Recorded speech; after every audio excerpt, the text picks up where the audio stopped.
wonderful Christian mother is, je vais le dire comme j'ai écrit, ancien musulman. Elle a eu la grâce de rencontrer Jésus-Christ et lui a donné sa vie. Since then, she walks with him and her life is a testimony of transformation and love. Elle est aide-soignante, un métier qui la permet d'exprimer la compassion que Dieu a mise dans son cœur pour les autres. Elle est intercesseuse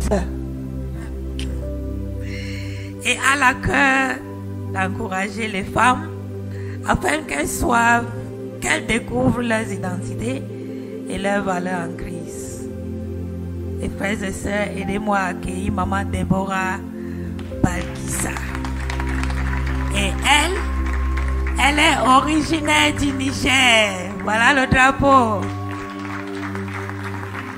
Dans cette deuxième partie, nous allons parler de la famille comme héritage pour la nation.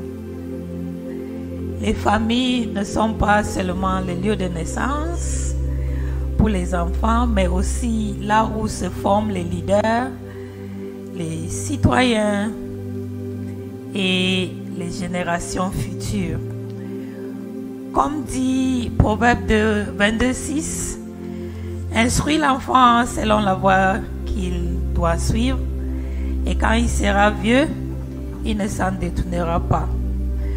En écoutant les histoires de nos panélistes, réfléchissons à la manière dont chaque famille sème des grains qui forment un jour, pour ne pas dire l'un est mauvais ou pas. On dit quitter de l'un à l'autre. Yes. Yes. Bonjour à tous. Je bénis le Seigneur d'être sur ce plateau. C'est une grâce, c'est un honneur. Et je tiens à dire merci à tous les serviteurs de Dieu et toutes les servantes du Seigneur. Et surtout à Papa Stéphane Messina et Josiane, j'ai béni Dieu de les avoir dans ma vie.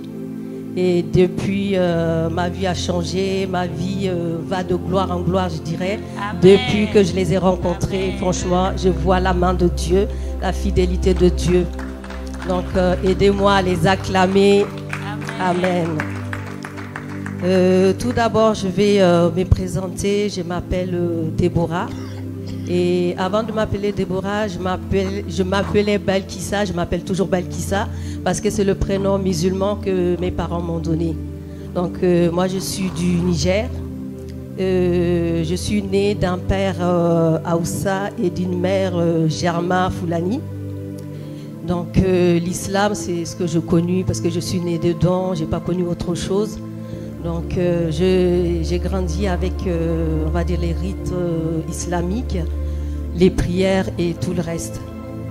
Donc en fait, moi je suis issue d'une première union.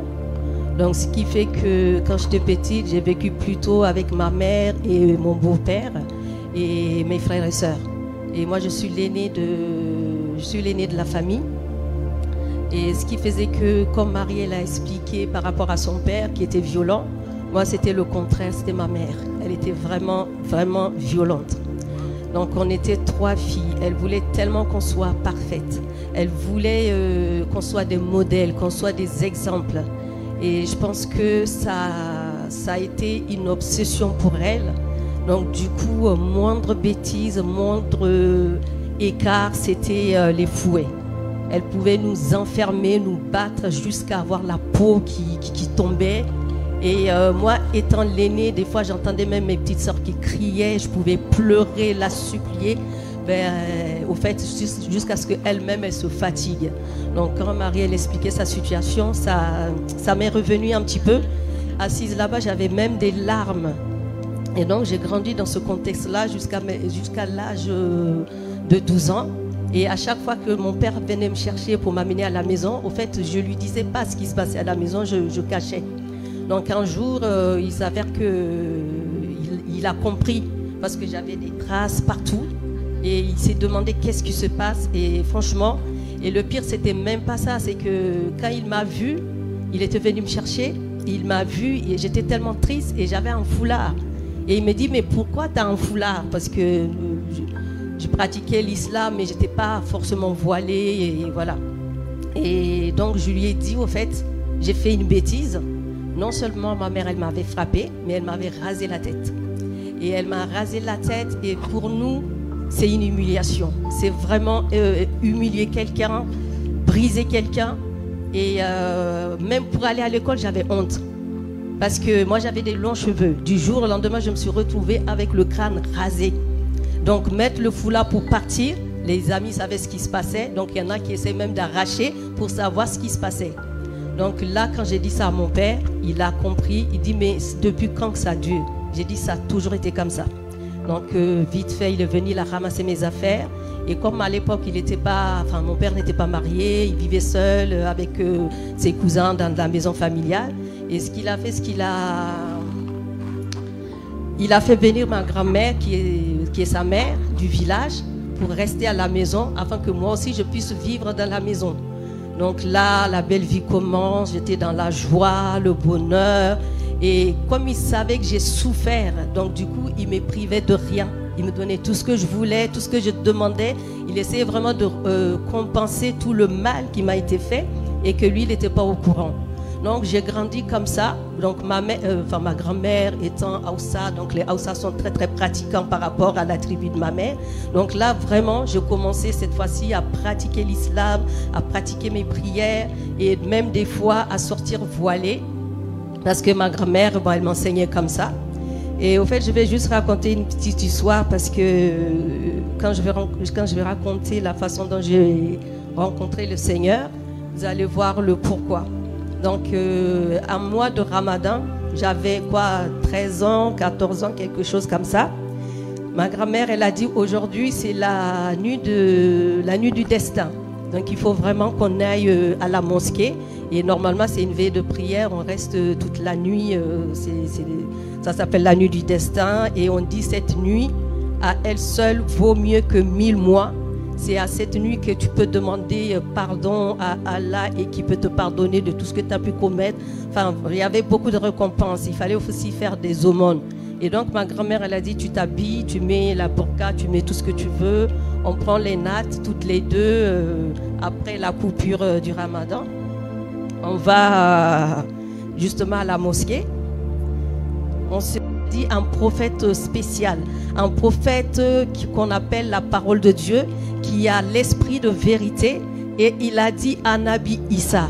J'ai dit waouh, c'est la preuve. Normalement quand on vient, on parle de prophète Mohammed, on parle de ses compagnons, de ses exploits, de comment il a reçu le Coran. Donc on nous parle souvent de ça quand il y a les wa'azi. Et donc pour la première fois comme ça, je vois un imam qui dit qu'on va parler de Nabi Issa. Et tout ce que je me rappelle, c'est qu'il a commencé à faire sa prédication et il parlait qu'à la fin, c'est lui seul qui va revenir. Lui seul qui sera là. Lui seul qui va toucher les cœurs, qui va convertir les cœurs. Et si on ne le suit pas, Nabi Issa, à ce moment-là, quand il va venir, au fait, on ne sera pas sauvé. On ne sera pas enlevé. Et moi, je ne sais pas pourquoi, c'est la seule chose que j'ai retenue. J'étais tellement attentionnée. Et maintenant, je commençais à chercher tous les sourates qui parlent de Nabi Issa. Je commençais à chercher. Et depuis ce jour-là, je ne me suis jamais mise sur une nappe de prière sans réciter une ou deux sourates qui concernent Nabi Issa. Et je lui demandais pardon, je lui demandais quand il va venir, il ne faut pas qu'il m'oublie, même s'il est, je ne sais pas, où est-ce qu'il va descendre, mais en tout cas, il ne faut pas qu'il m'oublie. Donc c'est comme ça qu'au fait, il s'est passé quelque chose cette nuit-là. C'est des années plus tard que le Seigneur va me rappeler qu'il y avait déjà un processus qui avait commencé ce jour-là. Et je me rappelle, j'ai tellement pleuré. J'ai tellement pleuré cette nuit que le lendemain, mes yeux se collaient tellement qu'ils étaient déshydratés. Et toute la journée, au fait, j'avais les yeux rouges. On me demandait, t'as quoi? T'as une conjonctive? Non, c'est parce que j'avais tellement pleuré par rapport à cette histoire qu'on m'avait racontée sur lui, sur ce qu'il était, c'est ce qu'il a fait, les miracles, et comment il avait vraiment cet amour pour les autres. Donc au fait, voilà, je termine cette partie-là. Donc je parle vraiment dans la partie où je rencontre le Seigneur. C'est que je quitte le Niger avec une tante et sa famille qui partaient vivre définitivement en France. Donc j'arrive en France avec eux, avec plein de rêves, plein d'espoir. Enfin, on connaît tous, en plus il y a presque 20 ans en arrière. Hein, et j'arrive en France, plein de rêves dans la tête. Donc on arrive, quelqu'un vient nous chercher à l'aéroport, jusqu'à là tout va bien, on était contents. Et on arrive dans un appartement, un studio, où il y avait déjà 3 personnes, c'est-à-dire ma cousine et ses 2 frères. Moi j'arrive avec ma tante, une autre cousine et le petit dernier de ma tante. Et l'espace dépassait pas, on va dire, 20 mètres carrés, ça parce que là c'est trop. Ça dépassait pas 20 mètres carrés. Bon, dans ma tête, je me dis, bon, moi je quitte l'Afrique, j'ai une grande chambre, j'ai ça. Donc pour moi, c'est juste un petit espace où ils vont nous accueillir. Après, ils vont nous montrer nos appartements, nos chambres. Ils vont nous donner, voilà, nos pièces. Donc j'étais là, j'attendais. Le temps passe, on discute, on rigole, il n'y a rien qui se passe. Et après, je vois ma cousine qui prend un matelas gonflable, qui commence à pomper. Je me dis, mais qu'est-ce qu'elle fait, Seigneur Dieu tout bien. Je dis, mais qu'est-ce qu'elle fait? Et je vois tout le monde, chacun cherche, tire des trucs, commence à... Et on me donne moi aussi un, on me dit, tu tires, tu fais comme ça. Et là, je venais de comprendre où je suis tombée. Et les galères commencent, les misères commencent, pour ne pas trop rentrer dans les détails. Après, c'était vraiment... compliqué, difficile, notamment avec ma tante. J'étais devenue comme un souffle douleur pour elle. Au fait, toutes les souffrances que j'avais oubliées, que j'avais vécues avec ma mère, c'est comme si c'était revenu. Parce qu'avec mon père, j'avais oublié, j'ai réussi vraiment à être heureuse, à m'épanouir. Mais là, je reviens encore à nouveau dans la douleur, dans la souffrance. Et limite, j'étais une boniche. Et limite, j'avais droit à rien. Et quand je parlais, c'était genre, limite, tais-toi. Il faut vraiment que tu mettes dans ta tête que tu n'es plus chez toi, tu n'es plus chez ton père. Voilà, tu fais pas, enfin, bref. Donc, j'ai vraiment évolué dans ce contexte-là en France. Donc, du coup, là, très dessus. Parce que tu te dis, bah, je quitte un pays où on me dit que c'est un pays pauvre. J'ai jamais dormi le ventre vide. J'ai jamais dormi affamé. Là, je dormais affamé. Je dormais tellement où je pleurais de la nuit jusqu'au soir. Au fait, mes larmes rentraient même dans mes oreilles tellement que je pleurais, je pleurais, je pleurais. Et j'étais dans ce contexte-là. Un jour, je sors. Ben, évidemment, mon visa a expiré, donc j'étais sans papier dans le pays. Et je vais à la gare du Nord où je ne sais pas où est-ce que j'étais. Ben, en tout cas, je n'avais pas de ticket. Je me fais choper par les contrôleurs. Je me fais choper par les contrôleurs. Ils me demandent le ticket. Ben, je n'ai pas. Ils me demandent des pièces d'identité pour faire le rapport, pour me faire une amende. Ben, je ne l'avais pas non plus. Je n'avais pas de pièce d'identité parce que j'avais un passeport du Niger avec le visa qui a expiré. Donc, notamment, ben, je ne me promenais pas du tout avec mon passeport. Donc, dans mon sac, il n'y avait rien. Donc, je me retrouve vraiment dans ce pays comme une orpheline. Comme j'avais mes parents qui étaient en vie, mais c'est comme si personne n'existait plus. Moi-même, je me demandais même si un jour j'ai eu une famille, est-ce qu'un jour j'ai eu un père, est-ce qu'un jour j'ai eu une mère. Et du coup, ben, il y a eu cette histoire. J'arrive, il me dit, mais si vous n'avez ni le ticket, ni une pièce d'identité pour faire une amende, ce qu'on va faire, on va vous amener au poste de police. Et là, je commençais à pleurer. Il me dit, ça ne sert à rien de pleurer. Vous n'avez pas respecté la loi. Donc, ce qu'on va faire, du coup, les contrôleurs, ce qu'ils ont fait, ils ont appelé les policiers. Les policiers qui sont venus à la gare me chercher.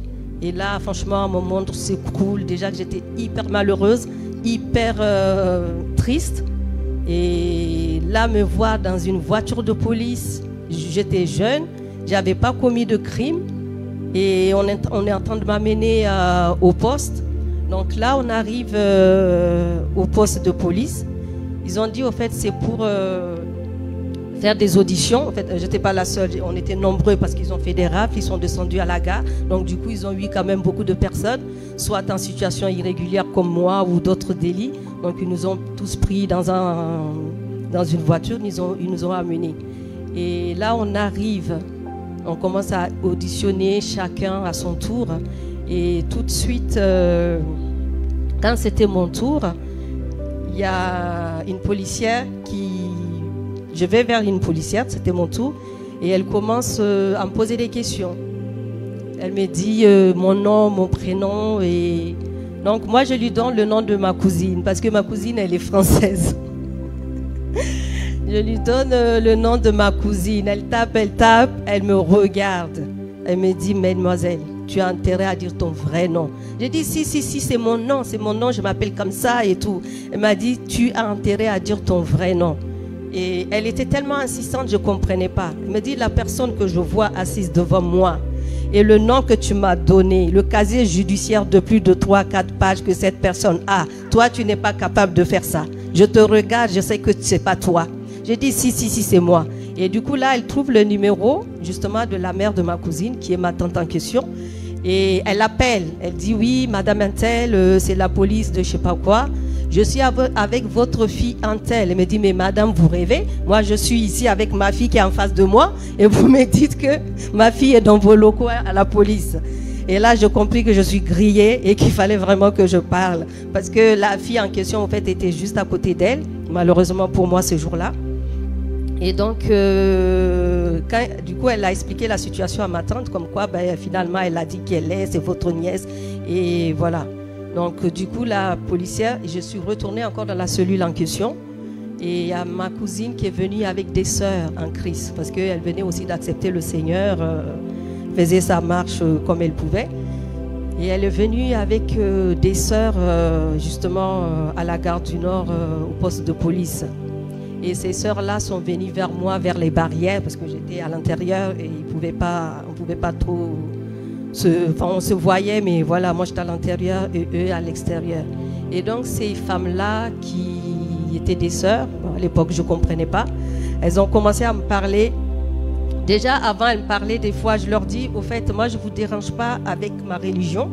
Donc ne me dérangez pas avec votre religion. Moi, j'en veux pas. Je suis musulmane et je compte le rester au fait pour le restant de ma vie. Donc ne me parlez pas de Jésus, je ne vous parle pas de Mohamed ni de Allah. Et ça s'arrête là. Et donc ces jours-là, ces femmes, elles sont quand même venues. Elles ont dit, aujourd'hui, Balkissa, tu as intérêt à accepter le Seigneur. Parce que si tu n'acceptes pas le Seigneur, ils vont t'envoyer, je ne sais pas, dans un autre centre de détention en attendant un avion qui va te rapatrier pour t'amener au Niger.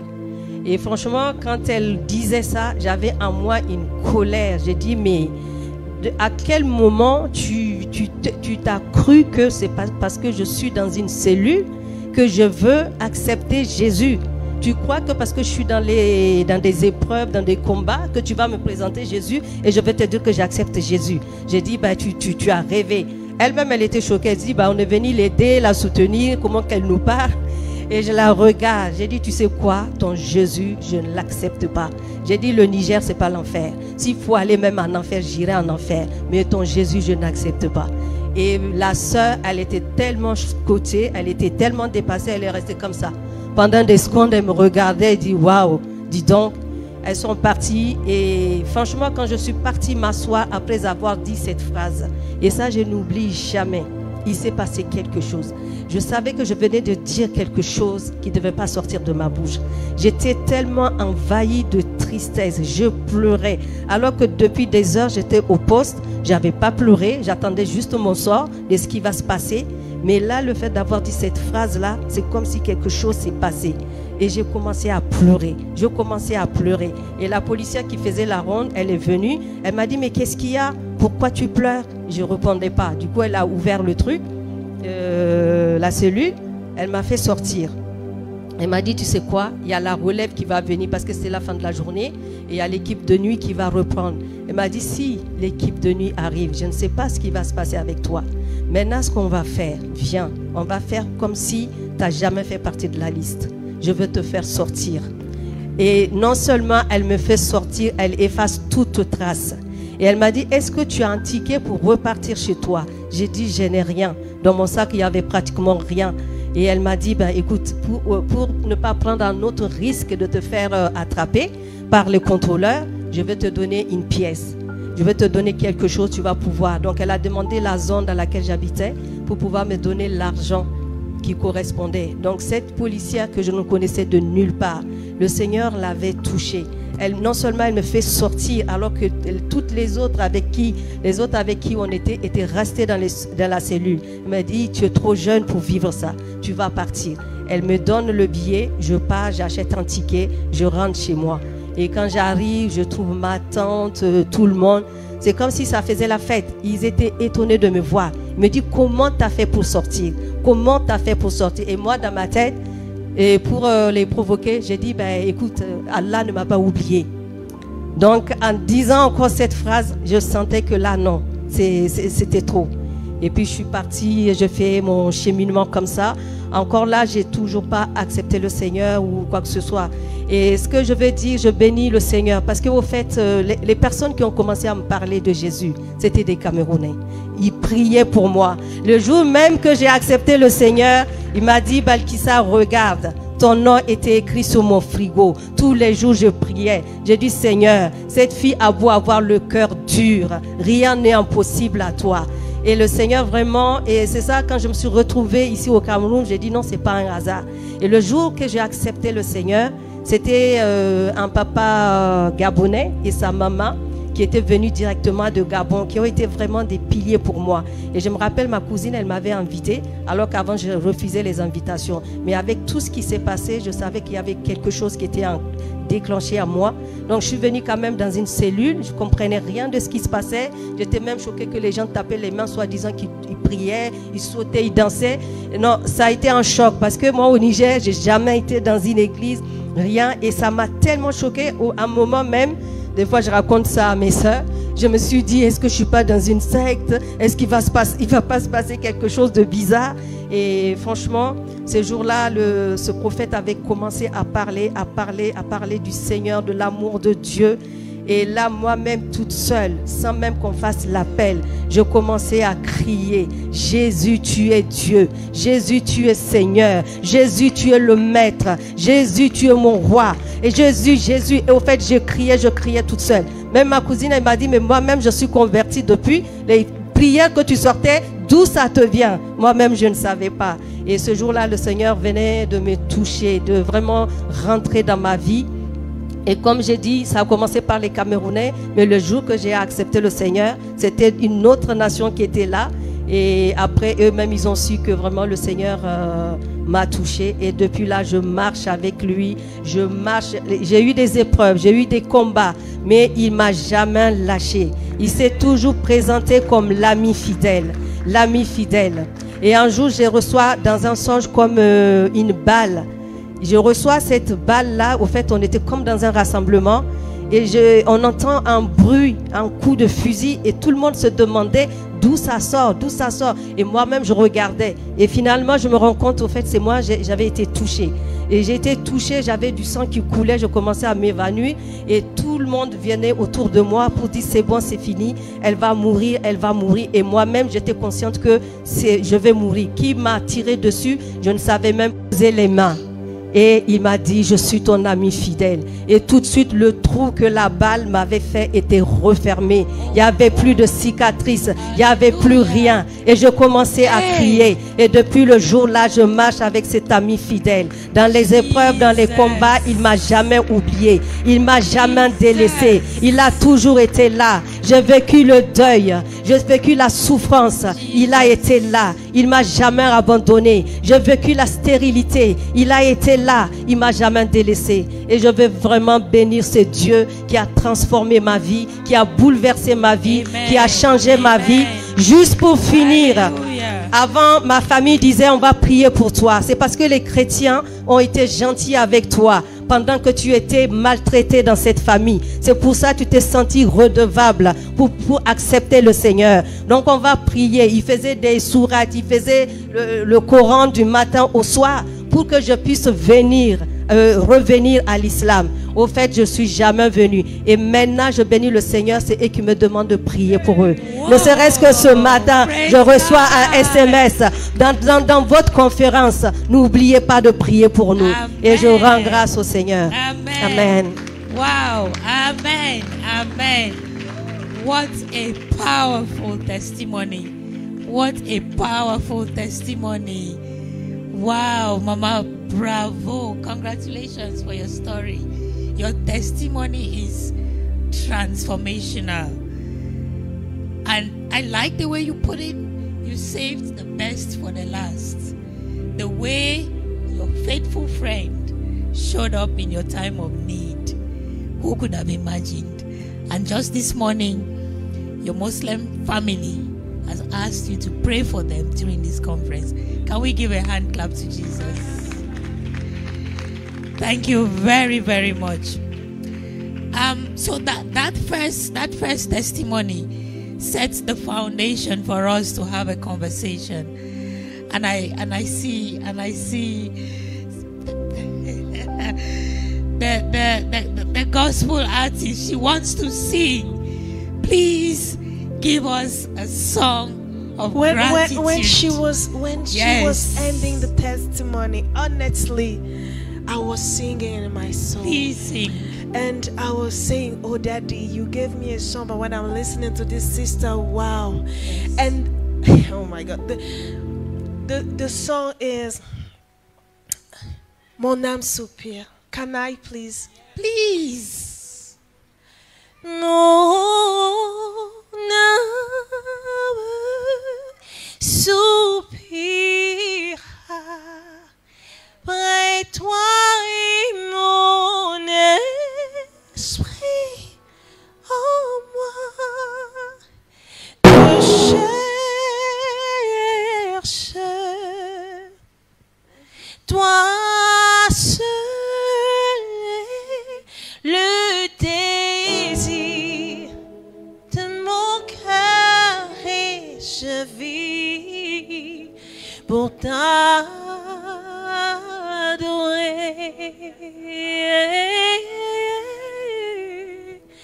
Mon âme soupire après toi et mon esprit en moi. Mon esprit, Seigneur, te cherche. Toi seul est le désir de mon cœur et je vis pour t'adorer. Oh, tu ma forteresse, mon ami fidèle, celui qui a récupéré notre sœur.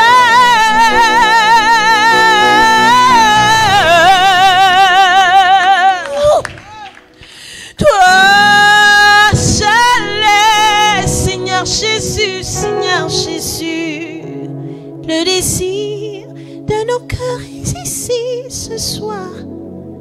I pray for the nation pour t'adorer.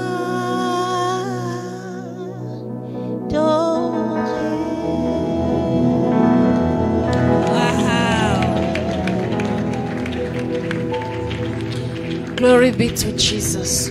Amen. Amen. I feel like c'est comme si on doit s'arrêter maintenant. C'est comme si on a déjà eu ce qu'on voulait pour cette conférence. Je ne sais pas. It's. Merci. Thank you to the gospel artists. Glory be to Thank you Jesus. for ministering to our souls and our spirits.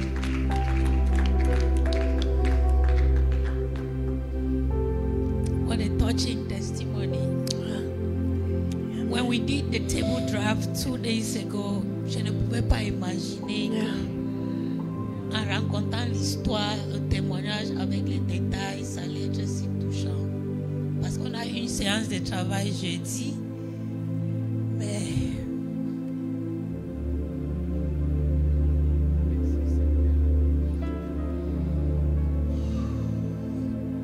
Jesus. as our faithful friend. Merci, Jesus. Thank you, Jesus. Thank you. We will take just a few minutes on this one so that people can really digest this testimony. And before I take the next testimony, so that we don't get too emotional, n'hésitez pas à liker, à partager la chaîne et à vous abonner. Soyez bénis.